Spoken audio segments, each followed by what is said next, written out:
Hello. The objective of this video is to demonstrate the batch meshing capabilities on the 3DEXPERIENCE platform.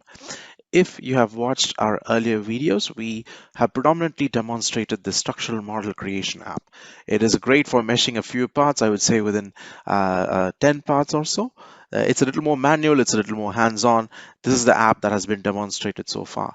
However, in this example, we are going to see a large assembly, in this case, a body in white of the blue car, which is a Dassault Systems car. And we are going to take the body in white and we are going to mesh it using the batch mesher. And the application that we are going to use in order to do so is the model assembly design application. You may also notice a little bit of a filter here because this is a configured product. Multiple configurations are sharing a lot more parts. In a later series, I'm about to see how you can reuse the meshes. But step one in this video is how to use the batch meshing capabilities and incorporate certain custom actions into the batch meshing capabilities of this body in white. So I'm going to go ahead and open this product structure now. You can see there are about 30 parts, I believe. The left side, the right side, there are panels towards the front, there's the floor, and then we have the roof bars. So those are the parts that we would like to mesh using model assembly design. So I'm going to right click, I'm going to use Open Advanced to open every part that has been loaded into this product structure. So now the product is open. What we are going to see mostly is the automated FEM feature over here, but you will also see me reaching out for something called as rules, whether it is for meshing, whether it is for connections. I'm going to do a lot of utilization of rules. Rules are nothing but documents that you can define using the GUI. It is not a programming language. You don't need to do anything specific here. All you have to do is the mesh size is how would you like the measure to respect certain geometries like holes, beads, fillets, etc. Everything can be mentioned inside a specific rule, and you can save it based on your company IP. So you can just define it one time. For example, for this body in white, I'm going to use something called as 5mm body in white mesh rule. I have defined every rule inside this particular document.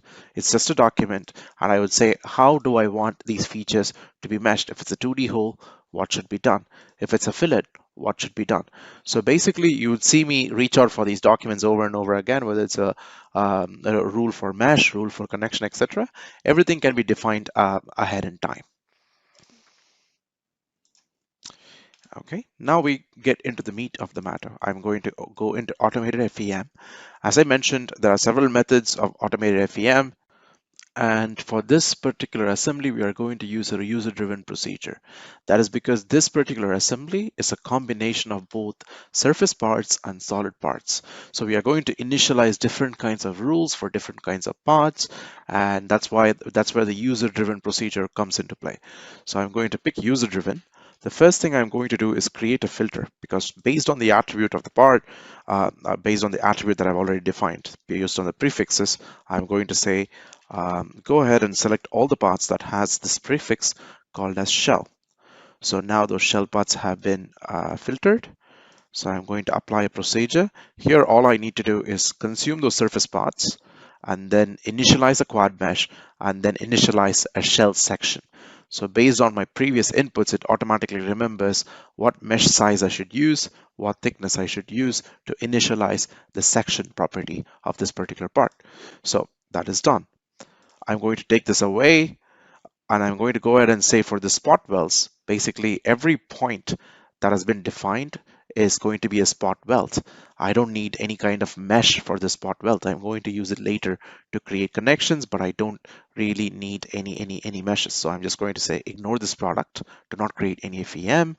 But for the remaining parts, I'm going to filter them again, and I'm going to say show all the parts which I have not initialized. So for these are solid parts. So I'm going to apply the procedure, which is a little more custom.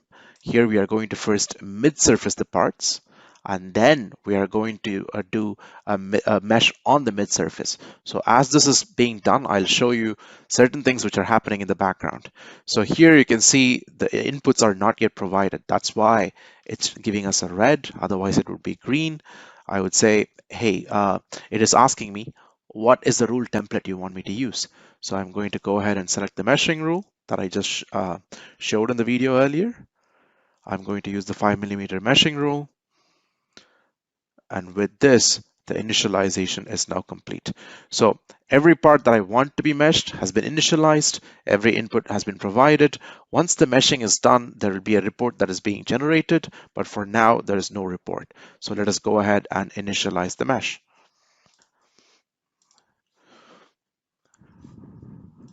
So the batch meshing is still happening in the background, but as the batch meshing is happening, I wanted to show it has done a series of operations. It has introduced a finite element model at the assembly level.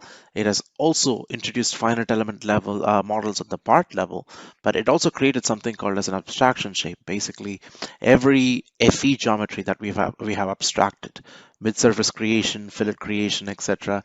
Everything has been abstracted here, and it has created an abstraction shape. In this case, it's a mid-surface, and it is going to mesh that mid-surface. It is going to initialize the thickness of that mid-surface based on your part. So even though it is just one click of OK, it has done a series of complex actions based on the rules we had initialized. So now the assembly has been meshed. So we can go ahead and open the report to see if there are any error messages with specific to parts, or if there are any bad elements, etc. So these particular finite element models, they have been meshed, but they have some bad elements. So we can see that in the report, but everything else is pretty clear. If we had any connections, we would see that report here as well. We did not create any connections so far, and the overall quality report is here. So now the batch meshing is complete. So we're going to open the assembly level finite element model, and we are going to detect point connections. So we have all these points at the boundary of these particular surfaces, and based on these points, we are going to detect the spot fastness. So I'm going to say for the search domain, use all the meshed paths, and for placements, I am going to go ahead and select the points that I've created and grouped into this particular part. So I'm going to start here, and I'm going to select everything up to here. And for properties, the search tolerance is fine, 10mm will work. And for properties, I'm going to initialize with a template that I created earlier. So we are going to use the body invite point fastener rule, and we are going to say OK. So with that, we are going to find all the supports. So now the fastener detection is complete. So we can go over the parts which have been connected, all the mechanical features which have been connected through these parts. So we have about 75 individual connections, but more features are being connected through those individual connections. So I'm going to click on OK, and that will finalize the point fastener creation. So with that, the demonstration is complete. I thank you for your time and attention, and see you in the next video.